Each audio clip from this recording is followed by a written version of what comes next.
Good evening students. The mentors academy के online platform पर आपका स्वागत है। जैसा कि आप जानते हैं, राजस्थान कर्मचारी चयन बोर्ड ने पटवारी सीधी भर्ती 2025 के लिए अपना नया नोटिफिकेशन जो है वो जारी कर दिया गया।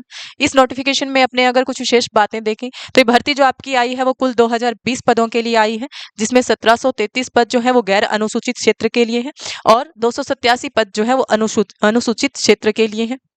अभ्यर्थियों के लिए इसमें जो विशेष निर्देश दिए गए हैं वो रहेगा आपका सीटी एग्जामिनेशन, यानी कि आपने जो समान पात्रता परीक्षा स्नातक स्तर की जो दी थी वो आपकी क्लियर होनी चाहिए। वो इसमें विशेष योग्यता रखी गई है कि अगर आपका सीएटी जो है ग्रेजुएशन लेवल का वो क्लियर है तो आप इस एग्जाम में बैठ सकते हैं, इस एग्जामिनेशन को दे सकते हैं। अगर अपने आवेदन प्रक्रिया की बात करें तो आपका जो आवेदन होगा वो ऑनलाइन प्लेटफॉर्म के माध्यम से होगा। आप अपनी एसएसओ आईडी के थ्रू जो है इसके लिए आवेदन कर सकते हैं,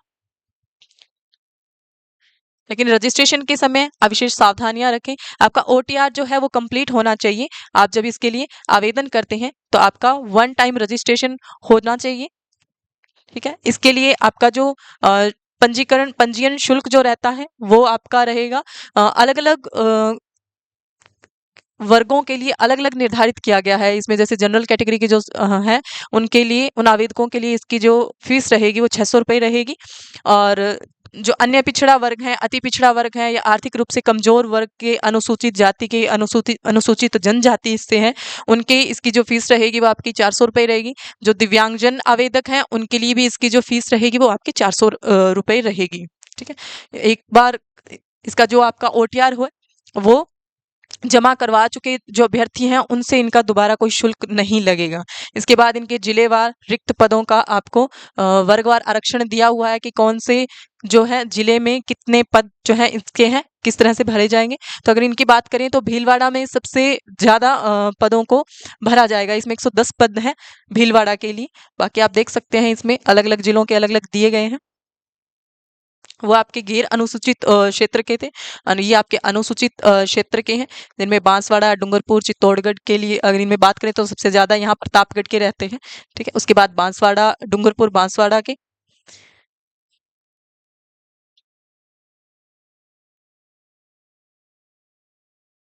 भूतपूर्व सैनिकों और खिलाड़ियों के लिए भी कुछ विशेष छूट जो है इनमें दी गई है। इसके लिए जो खिलाड़ी हैं उनके पास किसी प्रकार का कोई मेडल होना चाहिए या फिर ऐसा कोई सर्टिफिकेट होना चाहिए गेम्स का उनके पास, तो उनको भी विशेष छूट इनके अंदर दी गई है।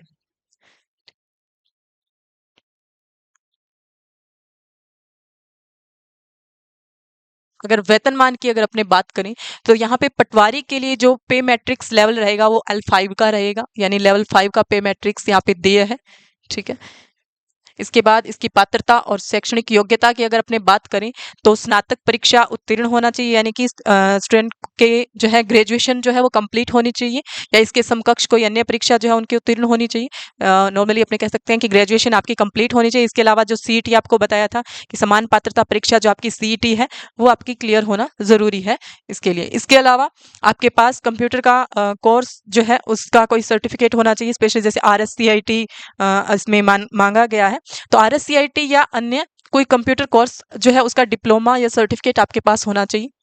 इसके साथ ही देवनागरी लिपि में कार्य करने का आपके पास जो साधारण ज्ञान होता है, यानी उसकी लैंग्वेज का आपको थोड़ा नॉलेज होना चाहिए, सामान्य ज्ञान आपके पास होना चाहिए इसके लिए। इसके बाद अपने बात करते हैं आयु की। तो इसके लिए आयु का जो रखा गया है वो 18 से 40 वर्ष का रखा गया है। लेकिन इसके अलावा जैसे काफी समय से ये परीक्षा हो नहीं पाई थी, इसका आयोजन नहीं किया गया था, तो इसमें 3 वर्ष की अतिरिक्त छूट दी गई है। इसमें ये स्पष्टीकरण दिया गया है अलग से कि विगत 3 वर्षों में इसकी कोई भर्ती परीक्षा हुई नहीं है, तो जो भी इसके अंदर आवेदक हैं उन सभी को आयु सीमा में जो है 3 वर्ष की अतिरिक्त छूट दी जाएगी। इसके बाद अगर सामान्य वर्ग की महिला अभ्यर्थियों की बात करें तो उन्हें इसमें 5 वर्ष की छूट दी गई है। ठीक है, इसके अलावा जो अनुसूचित जाति, जनजाति, अन्य पिछड़ा वर्ग, अति पिछड़ा वर्ग या आर्थिक रूप से कमजोर वर्ग के पुरुष अभ्यर्थी हैं उनको भी 5 साल की छूट दी गई है अगर वो राजस्थान के स्थायी निवासी हैं। ठीक है, और महिलाओं को जो है वो 10 वर्ष की छूट दी गई है।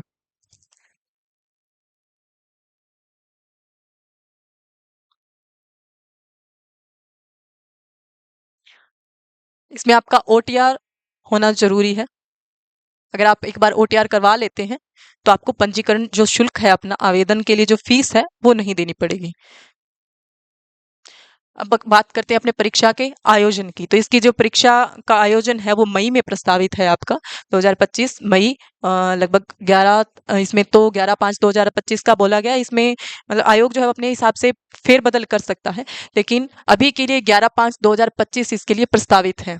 रही बात एडमिट कार्ड की, तो आपको एडमिट कार्ड भी एसएसओ आईडी से मिल जाएंगे, वहीं से आपको एडमिट कार्ड जारी होंगे। आवेदन कैसे करना है? तो आप इसका आवेदन है ऑनलाइन जो है एसएसओ आईडी के थ्रू कर सकते हैं। अपनी एसएसओ आईडी पे जाके आप वहां से जो है लॉगिन करके और इसमें आवेदन कर सकते हैं। इसके लिए आपके पास की फोटोग्राफ होनी चाहिए, जिसका बैकग्राउंड जो है वाइट वाइट होना चाहिए या फिर लाइट होना चाहिए। ठीक है, उसमें आपको फोटोग्राफ अपने जो सिग्नेचर है वो अपलोड करने हैं। ठीक है, आवेदक का जो फोटो है वो रंगीन होना चाहिए और नवीनतम होना चाहिए, यानी कि 1 माह से ज्यादा पुराना नहीं होना चाहिए आपका जो फोटो है। उसकी पृष्ठभूमि सफेद या हल्के रंग, यानी बैकग्राउंड जो है वो थोड़ा लाइट होना चाहिए। और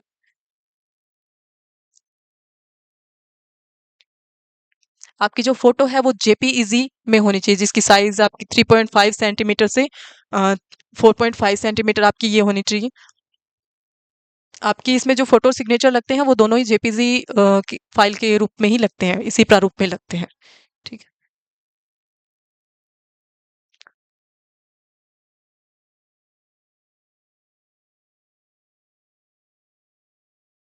इसके अलावा आपका इसके लिए ड्रेस कोड भी लागू किया गया है।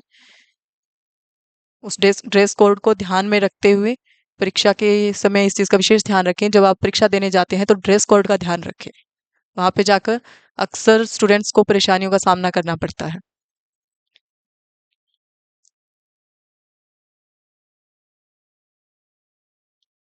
यदि कोई अभ्यर्थी अपने ऑनलाइन आवेदन में बाद में संशोधन करवाना चाहता है, यानी कि कुछ चेंजेस करवाना चाहता है या कुछ गलती हो गई है उसको करेक्ट करना चाहता है, करेक्शन करवाना चाहता है, तो 300 रुपए का आवेदन शुल्क देकर जो है वो आपने इसमें चेंजेस करवा सकते हैं, संशोधन जो है वो करवाया जा सकता है।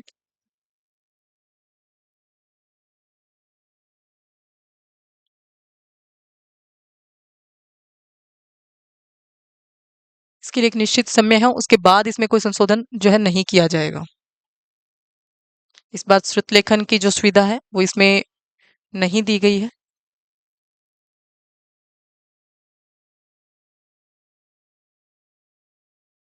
आवेदन में सूचनाएं देते समय विशेष ध्यान रखें, कोई गलत सूचना ना भरें। आप एग्जाम से बाहर हो सकते हैं इसके कारण। इसके बाद देखते हैं अपनी इसकी जो स्कीम और पाठ्यक्रम है, यानी कि इसका सिलेबस जो रहता है, किस तरह से इसमें एग्जामिनेशन में क्वेश्चंस आते हैं, वो चीज़ देख लेते हैं अपनी थोड़ी। तो सब्जेक्ट्स की बात करें तो इसमें आपके एक तो जनरल साइंस आएगी, सामान्य जो विज्ञान है उसके आएंगे। इसके अलावा हिस्ट्री है, पॉलिटी है, जियोग्राफी है, ये इंडिया की रहेगी, इंडिया की हिस्ट्री पॉलिटी और जियोग्राफी रहेगी, जीके रहेगा और करंट जीके रहेगा आपका। इसका जो अप्रोक्सीमेट वेटेज जो है वो रहेगा 25%, 25% रहेगा। इसमें से आपके 38 क्वेश्चंस आएंगे जो कि 76 नंबर के रहेंगे, यानी कि पर क्वेश्चन जो है आपका 2 नंबर का रहता है। वही राजस्थान के सिलेबस, राजस्थान के जीके की बात करें तो इसमें से आपके आएगी जियोग्राफी, हिस्ट्री, कल्चर और पॉलिटी। ठीक है, जिसका 20% का वेटेज रहता है और इसके लगभग 30 क्वेश्चंस आते हैं जो 60 नंबर के आपके रहेंगे। इसके अलावा जनरल इंग्लिश और हिंदी से भी 15% का जो है वेटेज रहता है, जिसके 22 क्वेश्चंस आपके आएंगे ऑलमोस्ट, और ये 44 नंबर के रहेंगे। मेंटल एबिलिटी, रीजनिंग, बेसिक जो न्यूमेरिकल एफिशिएंसी है, यानी कि रीजनिंग और मैथ के जो क्वेश्चंस हैं वो आपके लगभग इसका 30% वेट रहता है और 45 क्वेश्चन इसके आते हैं। 90 नंबर के आपके रहेंगे। वहीं बेसिक कंप्यूटर के भी 10% का वेटेज होता है इसके अंदर, तो लगभग 15 क्वेश्चन जो है आपके बेसिक कंप्यूटर के रहेंगे, जो लगभग 30 नंबर के आपके होंगे। आपका जो पूरा पेपर है उसमें 150 क्वेश्चन रहेंगे, यानी कि 150 प्रश्न रहेंगे जो कि 300 नंबर के होंगे, यानी आपका पेपर होगा 300 नंबर का। सिलेबस हम लोग देख चुके हैं, जैसे कि जनरल साइंस है। ठीक है, भारत का जो प्राचीन और मध्यकालीन भारत का इतिहास है और वहाँ उसकी जो महत्वपूर्ण ऐतिहासिक घटनाएं भी है। ठीक है, संविधान से संविधान का रहेगा, इसमें राजनीतिक व्यवस्था है, शासन प्रणाली है और समसामयिक जो घटनाएं हैं, भारत का भूगोल रहेगा। वहीं राजस्थान की बात करें तो इतिहास की महत्वपूर्ण जो घटनाएं हैं, ठीक है, और राजस्थान की प्रशासनिक व्यवस्था इसमें रहेगी।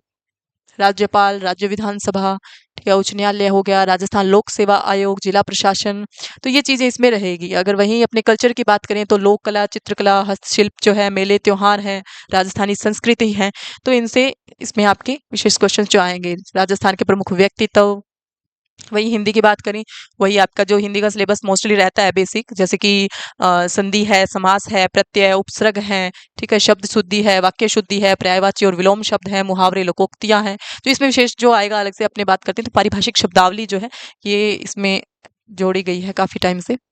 ठीक है, इसके अलावा इंग्लिश का आपका रहेगा, बेसिक कंप्यूटर के आपके क्वेश्चंस आएंगे, मैथ के हैं, रीजनिंग के हैं, बेसिक जो मैथ होती है वही आपकी आएगी, 10th लेवल तक की मैथ इसके अंदर आपकी आती है। ठीक है, जो नए स्टूडेंट्स हैं और अगर जिन्हें नहीं भी पता है तो वो एक चीज का विशेष ध्यान रखें कि इसके अंदर आपके पास 5 विकल्प रहते हैं, ए बी सी डी और ई, यानी कि आपके पास 5th ऑप्शन रहेगा, जिसको अगर आपको इसका आंसर नहीं आ रहा है किसी भी क्वेश्चन का तो आपने क्वेश्चन को छोड़ना नहीं है, आपने उसका जो 5th ऑप्शन है, ई नंबर ऑप्शन है, उसको सर्कल करना है। ठीक है, ये विशेष ध्यान रखें, क्योंकि अगर आप 10% से ज्यादा, यानी पूरे एग्जामिनेशन में जितने भी क्वेश्चन है उन क्वेश्चन का 10% है, उससे ज्यादा क्वेश्चन अगर आप छोड़ देते हैं, उनमें उनको फिल नहीं करते हैं, तो आप इस एग्जाम के लिए अयोग्य घोषित हो जाएंगे, डिस्क्वालीफाई कर दिया जाएगा। तो आप ये विशेष ध्यान रखें कि अगर आपको किसी क्वेश्चन का आंसर नहीं आ रहा है तो आप इसके 5th ऑप्शन को, यानी कि जो ई ऑप्शन दिया होता है उसमें उसको कलर कर दें, उसका वो गोला जो है उसमें काला करें, और पेन जो है वो नीले बॉल पेन का यूज करें। ठीक है, बॉल पेन लेके जाएं अपने साथ। इसके अलावा आपको 10 मिनट्स जो है वो एक्स्ट्रा दिए जाएंगे, 10 मिनट का अतिरिक्त समय आपको दिया जाता है। ठीक है, कि अगर आपने किसी क्वेश्चन में ये छोड़ दिया, आप भूल गए हैं कि आपने पांचवा जो इसका गोला है वो काला नहीं किया है या पांचवा ऑप्शन यूज नहीं किया है, तो आप इस 10 मिनट्स के अंदर आप ये चेक करके उन्हें फिल कर दें, 5th ऑप्शन को फिल करें और